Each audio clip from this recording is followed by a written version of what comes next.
Okay, everyone. So today I'll try to talk about the TOEFL, especially the part of structure and written expression.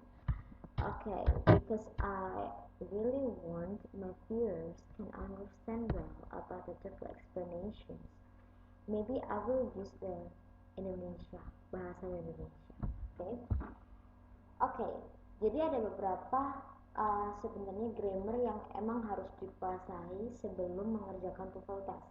Karena di TOEFL test sendiri kita tahu bahwa di part 2 tentang structure and written expressions itu ada 40 soal 25 menit. Jadi sekitar 6 detik setiap soalnya. Itu sangat cepat banget ya sebenarnya. So how to ngerjain secara tepat, cepat, dan juga waktunya nggak habis banyak. So it's not time consuming. Jadi pertama beberapa hal. Jadi ini harus konsep yang paling dasar itu yang pertama ya. Make sure that in a sentence at least has one subject and one verb. Jadi kita harus bisa identifikasi subjek dan verbsnya. Apakah di situ sudah ada subjeknya atau verbnya dalam sebuah kalimat seperti itu. Kemudian yang kedua, jika if a sentence has more than one subject or verb, the sentence need to have connectors. Jadi kalau dalam sebuah kalimat subjeknya itu lebih dari satu ataupun verbnya lebih dari satu, kita nanti butuh yang namanya connectors. Dan apa itu connectors? Jadi connectors itu ada 3 macam. Yang pertama itu coordinate connectors ya, kemudian adverb time and cause connectors, dan selanjutnya adalah other adverb connectors. Sebenarnya kita nggak perlu ngafalin ini semua, tapi seenggaknya kita pernah tahu bahwa itu adalah bagian dari connectors. Jadi dari 3 connectors ini ada satu connectors yang sangat berbeda, yaitu menggunakan ini. Yang pertama, but, and, so, yet, sama or. Kenapa dia berbeda? Cara penulisannya. Jadi ketika kita menggunakan but, and, so, yet, or, hanya 5 ini, itu seperti ini. Biasanya dia letaknya ada di tengah. Oke, tapi sebelum connector itu dia ada komanya. Jadi subject verb, koma, connector, kemudian SV lagi. Tapi untuk nomor 2 dan 3 itu berbeda. Dia itu connectorsnya bisa taruh di depan dan di tengah. Kalau dia di depan, oke, misalnya yang seperti ini ya, adverb connectors, SV, SV. Jadi kalau connectorsnya di depan, maka ada koma. Oke, tapi kalau connectorsnya di tengah-tengah tanpa ada koma sama sekali. Jadi itu yang membedakan. Jadi kalau di TOEFL itu subject verb itu sangat penting untuk diidentifikasi. Yang kedua connectorsnya, yang ketiga adalah koma. Jadi ada koma enggaknya itu sangat berpengaruh. Oke, selanjutnya kita akan bahas tentang prepositions dengan kata benda. Jadi biasanya kalau kita lihat preposition seperti kayak in, on, at, of, by, from, dan sebagainya itu harus diikuti dengan kata benda. Contohnya seperti ini ya. With his friends, he went to Spain. Jadi with his friends ini punyanya preposisi, tapi subjeknya itu di he, jadi bukan with his friends itu sebagai subjek ya, jadi be careful with that. Kemudian ada lagi tentang adjective. Adjective sendiri itu selalu diikuti dengan kata benda, selalu. Misalnya a big boy, misalnya seperti itu. Kalau adjective itu temannya kata benda, verb itu temannya kata keterangan, atau dalam bahasa Inggris disebut dengan adverb. Misalnya kayak very, carefully, really, itu adalah bagian dari adverb. Dan kita juga harus tahu bahwa adverb itu ada 3 jenis dan letaknya itu berbeda. Misalnya yang letaknya di depan, di tengah, maupun setelah kata kerja itu sendiri. Lanjutnya kita punya yang namanya participle. Participle ini apa sih sebenarnya?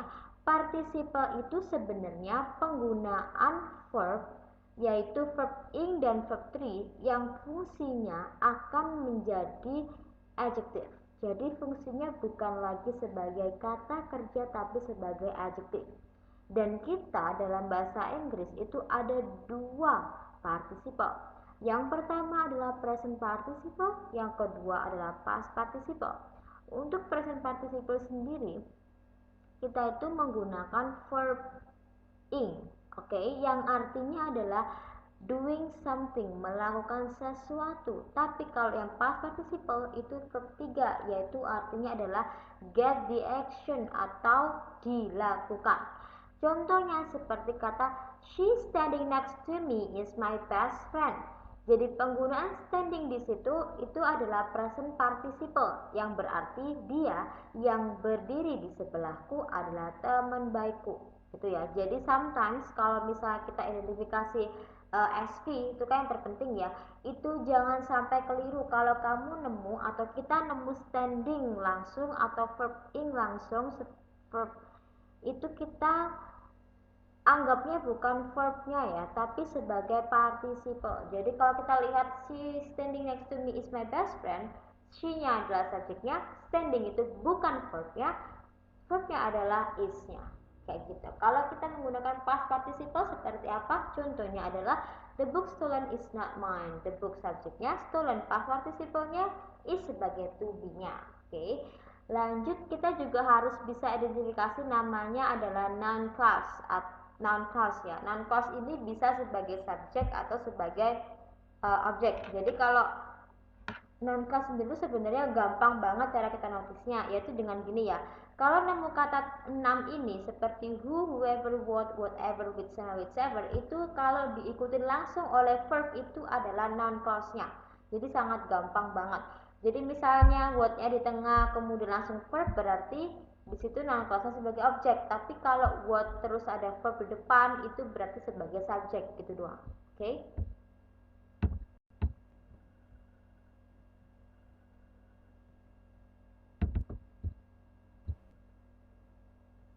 Oke, lanjut yuk kita akan bahas tentang SV agreement. SV agreement ini sebenarnya hal yang paling basic juga. Jadi cara kita tahu SV agreement itu sebenarnya dari subjek verbnya itu apakah sudah cocok kayak gitu. Jadi misalnya nih, kalau kita menggunakan she, dia berbicara bahasa Inggris. She itu kan pasti harus pakai speaks, ada s-nya. Contohnya seperti itu ya. Tapi kalau kita lihat misalnya ada kata almost and then some and half kemudian diikutin oleh of dan objek, verbnya itu harus berdasarkan objeknya ya, bukan yang almost, some and half-nya.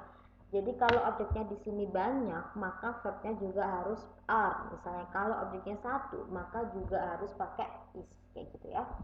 Kemudian hal lain yang harus kita concern itu adalah penggunaan dari parallel structure. Parallel structure itu maksudnya apa? Jadi kalau kita menggunakan kata misalnya and, but, or, more than, or than, as bla bla bla, as dan sebagainya yang saya bold itu harus same structure.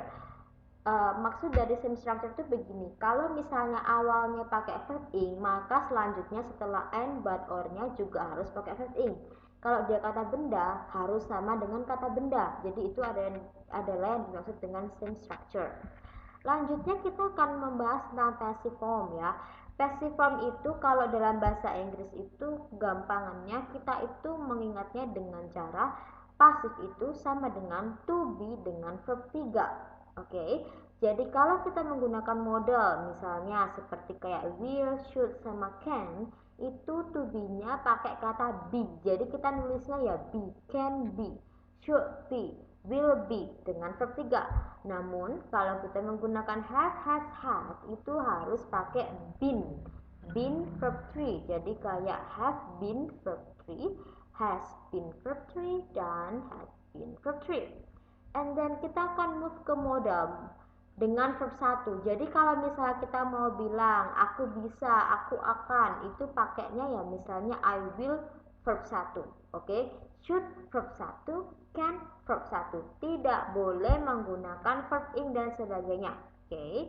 Karena itu kan patternnya seperti itu. Setelah will verb 1, setelah should verb 1, setelah can verb 1. Lanjutnya kita punya yang namanya time expression. Time expression ini maksudnya apa? Jadi kalau kita nemu kata-kata misalnya by, ago, last, in, since, sama lately pada sebuah kalimat, itu merupakan bagian dari time expression. Lah, time expression ini fungsinya itu kita untuk tahu sebenarnya tenses apa yang benar digunakan untuk kalimat tersebut. Jadi kalau kita ketemu kata by dengan tahun, misalnya by 1920,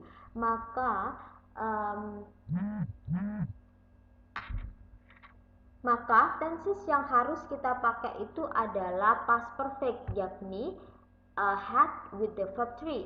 Kalau kita ada kata agola sama in, itu kita harus menggunakan past simple, yaitu pakai verb 2. Dan kalau kita pakai since, tahun, dan lately, itu kita harus pakai perfect yang present perfect ya. Jadi seperti has, have with the verb 3.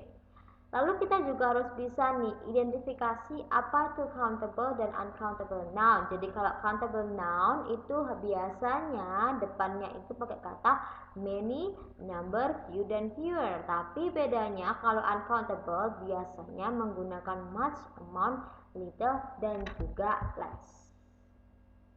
So like that ya. Oke.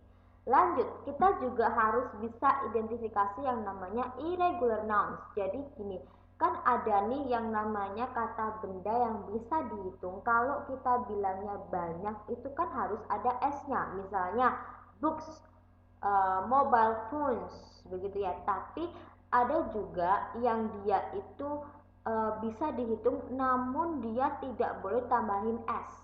Jadi namanya itu irregular, misalnya ya seperti kayak food feet, goose geese, mouse mice, child children, kayak gitu. Jadi ini beberapa kata yang harus dipelajarin sendiri. Oke.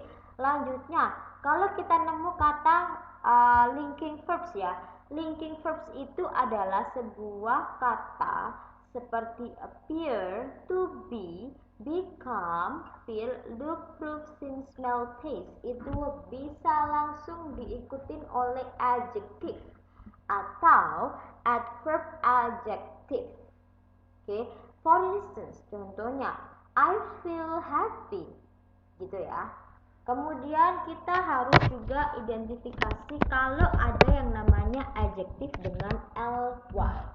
Contohnya adalah costly or friendly. Jadi gini, adjective ly ini biasanya dipakainya setelah adjective kata benda. Misalnya costly apa gitu misalnya ya. Karena kan kalau kita tahu biasanya yang belakangnya ly itu punyanya adverb, tapi di sini ada beberapa adjective yang memang aslinya atau dasarnya itu sudah menggunakan ly di belakang. Jadi be careful with this. Oke, lanjut. Jadi ada 3 lagi grammar yang kita harus concern sebelum tes TOEFL ya. Yang satu adalah predicate adjective, kemudian like, dan unlike, dan terakhir adalah other, another, sama others. Ini itu predicate adjective dulu ya. Jadi kita itu kalau misalnya nemu 5 kata ini seperti like, alone, afraid, sama asleep, itu biasanya pakainya, cara memakai atau cara menggunakan kata ini adalah setelah to be. Jadi contohnya adalah the snake on the rock was alive. Setelah to be was ada kata alive. Tapi bedanya yang sebelahnya ini, kalau like, similar, live, living, loaned, frightens, and sleeping, itu harus di depan kata benda. Oke? Kalau di sini kan udah kelihatan form use in front of a noun. Contohnya adalah the sleeping baby is so cute. Baby sini kan kata benda, jadi boleh pakai kata sleeping gitu ya. Jadi kita nggak boleh nih misalnya pakai kata gini, the asleep, misalnya the asleep baby is so cute, itu salah, harusnya the sleeping baby is so cute gitu ya. Lanjut, kita menggunakan kata like, alike, sama unlike. Oke, sekarang kita harus tahu di sini Jadi like itu fungsinya ada dua, ada yang bisa sebagai like adjective dan like sebagai preposition ya. Kalau like yang sebagai adjective itu digunakan sebelum kata benda. Jadi misalnya like like like you atau apa gitu ya. Kemudian kalau yang like sebagai preposition itu biasanya diikutin oleh objek ya. Buat preposition itu diikutin oleh objek. Jadi ada like sama unlike itu harus dengan objek. Kalau yang alike itu sebagai adjective itu biasanya dipakai setelah linking verbs. Jadi linking verbs yang tadi sudah kita bahas misalnya feel, prove, to be dan sebagainya kayak gitu. Lanjutnya for the last kita akan punya other, another sama others. Kalau other itu biasanya diikutin untuk countable yang banyak, misalnya other books. Oke, another itu biasanya untuk countable noun yang satu, another pen. Kalau others yang ada s-nya biasanya nih letaknya itu di akhir-akhir kalimat kayak gitu. So this is all. Maybe next time kita akan coba bedah, benar-benar bedah soal-soalnya TOEFL-nya ya. Okay, so see you.